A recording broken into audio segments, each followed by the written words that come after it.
السلام علیکم ناظرین، نقطہ میں خوش آمدید۔ ہم امید کرتے ہیں کہ آپ سب بخیر و عافیت ہوں گے۔ ناظرین، ہم نے اپنی گزشتہ ویڈیو میں آپ کو منگول بادشاہ باتو خان کے بارے میں بتایا تھا، جبکہ آج ہم آپ کو چنگیز خان کے تیسرے بیٹے اکتائی خان کے بارے میں بتائیں گے۔ اکتائی خان جہاں عدل و انصاف کے باعث اپنے لوگوں کے دلوں میں جگہ بنانے میں کامیاب ہوا، وہیں میدان جنگ میں دشمن کے لیے خوف کی علامت تھا۔ ناظرین، ہم آپ کو اکتائی خان کے بارے میں ایسی حیرت انگیز اور دلچسپ باتیں بتائیں گے جن کے بارے میں جان کر آپ حیران رہ جائیں گے۔ ناظرین، اگر اکتائی خان کی پیدائش کی بات کریں تو اکتائی خان 1186 کو منگولی میں پیدا ہوئے۔ بورجین خاندان سے تعلق رکھنے والا اکتائی خان چنگیز خان اور بورتے خان کا تیسرا بیٹا تھا۔ اکتائی خان کے 3 بھائی تھے، جوجی خان، چغتائی خان اور تولی خان۔ بہادری اور بے باکی کی وجہ سے اکتائی خان کو بچپن سے ہی اپنے والد چنگیز خان کا پسندیدہ بیٹا سمجھا جاتا تھا۔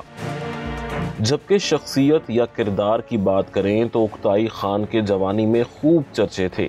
جس بھی مقابلے میں حصہ لیتا اپنی طاقت اور چالاکی اور پھرتی سے مخالفین کو چاروں خانے چت کر دیتا اور لوگوں سے خوب داد وصول کرتا۔ بہادری کے ساتھ ساتھ اکتائی خان ایک خوش مزاج انسان بھی تھا۔ مختلف قسم کی تقریبات اور مقابلوں میں حصہ لے کر لطف اندوز ہوتا تھا۔ ناظرین، کہا جاتا ہے کہ اکتائی خان کی بہادری اور غیر معمولی خصوصیات کا چنگیز خان کی بنائی ہوئی سلطنت کو مستحکم کرنے اور مزید بڑھانے میں اہم کردار ہے۔ اب ہم بات کرتے ہیں کہ آخر اکتائی خان کیسے منگولوں کا خاقان بنا۔ ناظرین، اکتائی خان کا چنگیز خان کا جانشین بننے کا واقعہ بہت دلچسپ ہے۔ چنگیز خان نے اپنا جانشین چننے کے لیے دربار بلوایا، جسے مقامی زبان میں کرولتی کا نام دیا گیا۔ دربار میں چنگیز خان نے اپنے چاروں بیٹوں جو بورتے خان سے تھے انہیں بلایا۔ دربار میں دلچسپ صورتحال اس وقت پیدا ہوئی جب سب سے پہلے بولنے کا حق جوجی خان کو دیا گیا۔ چونکہ جوجی خان سب سے بڑا بیٹا تھا، اس لیے سب سے پہلے اسے موقع دیا گیا، لیکن اس فیصلے پر چغتائی خان نے اعتراض کیا، کیونکہ پہلے بولنے کا حق ملنے کا مطلب جانشین بنایا جانا تھا۔ چغتائی خان نے چنگیز خان سے کہا کہ ہم جوجی خان کو آپ کا بیٹا ہی نہیں مانتے، جس پر جوجی خان اور چغتائی خان میں جھگڑا ہو گیا۔ صورتحال کو دیکھتے ہوئے چنگیز خان نے فیصلہ کیا کہ نہ جوجی خان جانشین بنے گا اور نہ ہی چغتائی خان، اور اپنے تیسرے بیٹے اکتائی خان کو جانشین مقرر کر دیا۔ دونوں بھائیوں نے فیصلے پر رضامندی ظاہر کی اور یوں اکتائی خان منگولوں کا اگلا خاقان بن گیا۔ ناظرین، تاریخ میں گزرنے والا ہر بادشاہ مختلف خصوصیات کے ساتھ ساتھ کچھ نہ کچھ خامیوں کا حامل بھی رہا ہے۔ اکتائی خان کی ایک بہت بری عادت تھی، اور وہ عادت یہ تھی کہ وہ بہت زیادہ شراب پیتا تھا، جس سے اس کے خاندان والے بھی پریشان تھے۔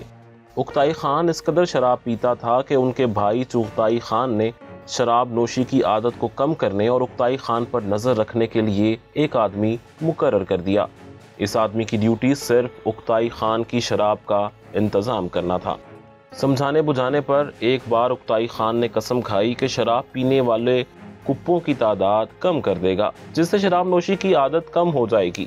اکتائی خان نے اپنی قسم پوری کرتے ہوئے کپوں کی تعداد کم کی، لیکن ساتھ ہی اس نے کپوں کا سائز بڑا کر دیا، جو کہ 2 یا 3 کپوں کے برابر تھا۔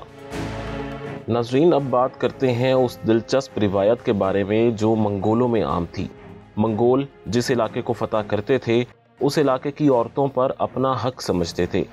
منگول قانون کے مطابق فاتحین کو عورتوں کو پکڑنا، زیادتی کرنا، سودے بازی کرنا اور بازاروں میں بیچنے کا حق حاصل تھا۔ چنگیز خان کے بعد جب اکتائی خان منگولوں کا خاقان بنا تو اس نے ان قوانین پر پابندی لگا دی۔ کوئی بھی منگول فتح کیے گئے علاقوں پر عورتوں کے ساتھ زیادتی یا زبردستی نہیں کر سکتا تھا۔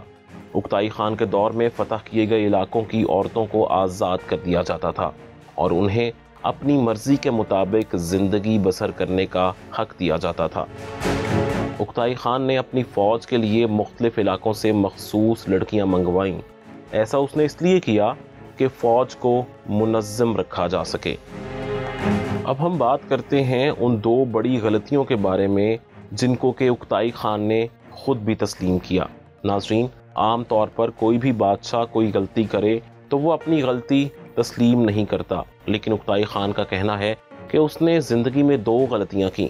پہلے یہ کہ اکتائی خان نے جب چنگیز خان کے قوانین پر پابندی لگائی کہ عورتوں کو بیچا نہیں جا سکتا، اکتائی خان کے پاس 7 سال سے 14 سال کی عمر کی 7000 لڑکیاں موجود تھیں، جن میں سے کچھ شاہی حرم کے لیے رکھی گئی تھیں، کچھ فوج کے لیے وقف کی گئی تھیں، کچھ کو جنسی خدمت کے لیے کاروان ہاسٹل کو دیا گیا تھا۔ جو جنسی خدمات کے لیے موزوں نہیں سمجھی جاتی تھیں ان کو جو مرضی لے جائے اور کسی بھی کام کے لیے استعمال کرے۔ اکتائی خان کے مطابق میری دوسری بڑی غلطی چچا چیگن ڈومن کا لڑکیوں کو میرے پاس لانا تھا۔ نقطہ کے ناظرین کو اب ہم بتاتے چلتے ہیں کہ آخر اکتائی خان کا مسلمانوں کے ساتھ کیسا سلوک تھا۔ اکتائی خان نے تقریباً 9 سال تک منگول سلطنت پر حکومت کی۔ اکتائی خان کے دور حکومت کی سب سے اچھی بات اس کا مسلمانوں کے ساتھ سلوک اپنے باپ اور باقی بھائیوں کی نسبت بہتر تھا۔ اکتائی خان نے منگولوں کو مسلمانوں پر ظلم و ستم کرنے سے روکا۔ منگولوں نے مسلمانوں کی جو مسجدیں تباہ کی تھیں ان مسجدوں کو دوبارہ تعمیر کرنے کی اجازت دے دی۔ مسلمانوں کے جو شہر منگولوں نے تباہ کر دیے تھے وہ اکتائی خان نے دوبارہ سے تعمیر کروائے۔ اکتائی خان نے اپنے عہد حکومت میں منگولوں اور مسلمانوں میں عدل قائم کرنے کی کوشش کی۔ منگول بادشاہوں میں یہ اکتائی خان نے مسلمانوں کے ساتھ شادیوں کا رواج قائم کیا۔ جبکہ اکتائی خان کے فن تعمیر کی بات کریں تو اکتائی خان وسطی منگولیہ سے ہر سال سلطنت کا دورہ کرنے کے لیے گزرا کرتا تھا۔ اکتائی خان نے ان راستوں پر خانہ بدوش منگولوں کے ذریعے محلات اور چھاؤنیوں کی ایک سیریز بنائی۔ اکتائی خان کی ہدایت پر تھوڑے تھوڑے فاصلوں پر چھاؤنیاں بنائی گئیں۔ پہلا محل واناگونگ شمالی چینی کاریگروں نے بنایا تھا۔ اکتائی خان نے اپنے رشتہ داروں سے کہا کہ وہ ان محلات کے قریب رہائش گاہیں بنائیں اور چین سے جلا وطن کاریگروں کو اس جگہ کے قریب آباد کریں۔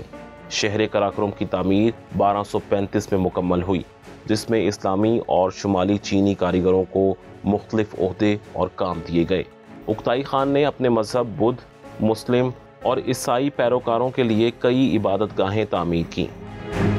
اکتائی خان کی موت کے بعد مختلف قبائل میں جنگ چھڑ گئی۔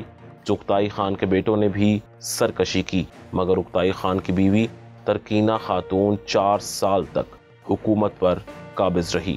ناظرین، آپ کو آج کی ہماری ویڈیو کیسی لگی ہمیں کمنٹ سیکشن میں ضرور بتائیے گا۔